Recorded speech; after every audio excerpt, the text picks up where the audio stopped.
Alléluia. Je vous salue, frères et sœurs en Christ, soyez bénis au nom de Jésus. Pour le message d'aujourd'hui, tu vas prendre la Bible dans le livre d'Apocalypse, chapitre 19, verset 11. Alors le message d'aujourd'hui a pour thème « Sois fidèle et véritable, comme Christ ». Alors nous allons lire la parole de Dieu pour en savoir plus. Pourquoi nous devons être fidèles et véritables, comme Christ l'est. Lisons la parole de Dieu. Apocalypse chapitre 19, verset 11. Puis je vis le ciel ouvert, et voici, parut un cheval blanc. Celui qui le montait s'appelait fidèle et véritable, et il juge et combat avec justice. On a ajouté le verset 13 pour mieux comprendre. Il était vêtu d'un vêtement teint de sang, son nom est la parole de Dieu. Pour finir au verset 16, il avait sur son vêtement et sur sa cuisse un nom écrit, Roi des rois et Seigneur des seigneurs. Vous voyez, les deux derniers versets nous font comprendre qu'il s'agit de Christ. Alors, Christ est fidèle et véritable. Donc, nous devons ressembler à Christ. Ici, c'est la victoire de Christ sur la puissance des ténèbres. Oui. Et donc, pour avoir la victoire sur les œuvres du monde, il faut être comme Christ, fidèle et véritable. La Bible dit que Christ a été fidèle à celui qu'il a établi son Père. Luc 3, verset 2. Nous, à notre tour, nous devons être fidèles aussi, comme Christ, si nous voulons avoir la victoire, si nous voulons gagner, si nous voulons être heureux sur cette terre. Alors, voici la parole de Dieu telle qu'elle est écrite, bien aimée par Jean, c'est Jean. Jean, c'est pas Jean-Baptiste, c'est Jean, l'apôtre Jean, le plus jeune disciple des 12 apôtres de Jésus, celui que Jésus aimait le plus. Voici une vision qu'il a. Il est sur l'île de Patmos, où ses ennemis l'ont envoyé pour le faire mourir. Là-bas, il fait moins 50 à moins 100 degrés. Ils ont cherché à le tuer d'abord dans l'huile. Ils ont mis de l'huile chaude dans une barrique, chauffé l'huile à bloc, le plongé dans l'huile. Il n'a rien senti. On dit qu'il est sorcier. On va l'amener dans le froid. Le froid peut le tuer. Ils l'ont amené sur l'île de Patmos. Il se trouve à l'ouest, dans la mer Méditerranée de l'Asie mineure, en face de cette église d'Éphèse. Là, l'île se trouve dans la Méditerranée. C'est là-bas qu'ils l'ont amené dans le froid. Mais il a écrit.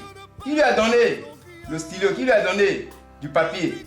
Mais c'est parce qu'il a été fidèle et véritable, comme Christ l'est. Il est sorti de là et il a écrit le livre. C'est un mystère. Alors, nous allons revenir à ce livre, à ce livre-là qu'il a écrit, la partie, le verset. Il est écrit ici, puis je vis le ciel ouvert, et voici parut un cheval. Il voit le ciel ouvert, c'est une vision.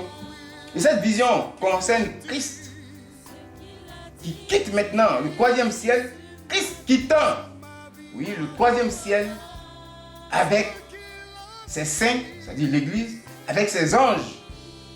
C'est juste le début où Christ sort son trône de gloire pour venir régner sur la terre pour 1000 ans. C'est ce que Jean a vu juste.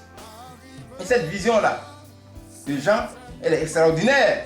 Christ arrive sur la terre, bien aimé, oui, parce qu'il a l'autorité. Il a été fidèle et véritable.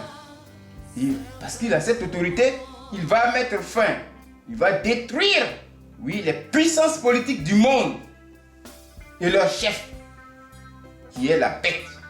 Et derrière, Satan est caché. Et après ça, vous voyez le temps qui s'est passé, c'est dans ces quelques temps-là, Satan va être lié, oui, et jeté dans l'abîme, dans une fosse, par un ange. Ça, c'est Apocalypse chapitre 20, versets 1 à 3. Nous avons un seul ennemi, c'est Satan. Et c'est Satan qui pousse les esprits impurs. Ces démons, ces esprits de sorcellerie, tous ces esprits impurs ont besoin de délivrance, même comme nous. Vous allez voir, après 20, versets 1 à 3, après ça, c'est la paix. Les esprits sont en calme. C'est lui qui pousse ces esprits-là à nous attaquer. On a tous besoin d'être délivrés de cet esprit-là. Mais pour parvenir, parce que c'est une vision qui va venir. Et le secret qui nous est donné ici pour que, à l'instant maintenant, tu aies vraiment la victoire sur les œuvres de cet esprit-là, il faut être bien aimé, fidèle. il faut être véritable. C'est-à-dire, il faut être fidèle. Fidèle, c'est-à-dire bien-aimé, oui. Il ne faut pas trahir, pas de trahison. Il faut toujours rechercher, bien-aimé, et posséder la foi dans Christ. Il faut pas de trahison. Il faut toujours, bien-aimé, être attaché. Il faut être attaché constamment à Christ pour avoir la victoire. Comme Christ a été attaché constamment à son Père aussi. C'est ce que ça nous dit ici. Il faut être véritable, il faut être authentique, il faut être conforme à la vérité, à la réalité. Il faut être sincère. Vous voyez? Il faut être sincère sur la terre. Pour pratiquer la justice, il faut être sincère, il faut être vrai, il faut être réaliste. Il ne faut pas marcher dans le faux. Vous voyez? C'est en cela que tu vas vaincre les œuvres du diable. Oui, il faut rechercher constamment et posséder la foi. Comme la Bible le demande. Vous voyez? La Bible le demande. Oui, nous avons la victoire sur les œuvres du diable. La victoire qui triomphe du monde. C'est notre foi. Comme nous dit 1 Jean, chapitre 5, verset 4b. Donc c'est cela. Il faut ressembler à Christ. Qui a eu la victoire. Il a vaincu le diable. Il a vaincu la puissance. C'est cette vision-là que Jean a eue. C'est une vision qu'il a eue. Qui parle de Christ, la victoire de Christ sur les œuvres du monde. Pour mettre fin aux activités de Satan. Pour 1000 ans. Le règne de Christ qui a été vu. Mais le secret qui est dedans, c'est que tu dois être fidèle et véritable. Authentique. Conforme à la réalité. Il ne faut pas déformer les choses. Bien aimé, oui. Il ne faut pas être une personne qui est dans la tricherie. Tu veux vaincre le diable. C'est le comportement qu'on nous donne. C'est le nouveau nom de Christ dans Apocalypse. Fidèle, véritable. Il est fidèle, véritable. C'est un nom de gloire. Oui, qui lui donne la puissance de régner, de délivrer. Toi aussi, bien aimé, c'est par rapport à ça, cette parole est venue.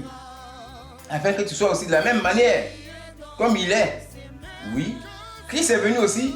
Nous allons continuer le verset. Au verset 11, la seconde partie, celui qui le montait s'appelait fidèle et véritable. Et il juge et combat avec justice. Voilà pourquoi il faut être fidèle. Il combat avec justice. Il juge et combat avec justice. Il juge avec justice, il combat avec justice. Oui, Christ pratique la justice, c'est à lui que Dieu a remis la justice. La Bible dit que le Père ne condamne personne. Mais il a remis, oui, le jugement à son Fils. Ce que la Bible nous enseigne clairement. Bien aimé, la Bible dit. C'est ce que la Bible dit. Si on veut chercher le verset, la Bible dit clairement, il a remis le jugement à son frère. Christ ne condamne pas. C'est Jean chapitre 5, verset 22. Voilà ce qu'est Christ. Donc c'est ce que nous devons ressembler. Nous devons être fidèles. Oui, la fidélité, c'est un caractère du Saint-Esprit. Le fruit du Saint-Esprit est très important. Bien aimé, c'est le fruit de l'Esprit de Dieu que nous devons avoir. La fidélité, être fidèle. Oui, ce sont les caractères de Christ. Il y a des caractères de Christ qui s'accompagnent. Dans Galates chapitre 5, verset 22. Le fruit est très important. Le fruit de l'Esprit est très important. Il faut le rechercher. C'est ça qui va te donner la stabilité. Si tu n'es pas fidèle, oui, bien aimé, les autres caractères sont foutus à l'eau. Qui est attaché à l'amour, la paix, la joie, la patience. Donc, soyons fidèles et soyons véritables. Ne marchons pas dans le faux pour qu'on soit conforme à la vérité et qu'on ait la victoire sur l'ennemi, comme la Bible nous le recommande. Bien aimés frères et sœurs, cette parole est venue afin que nous soyons édifiés. Et que nous ayons la victoire sur les maladies, la victoire sur les blocages.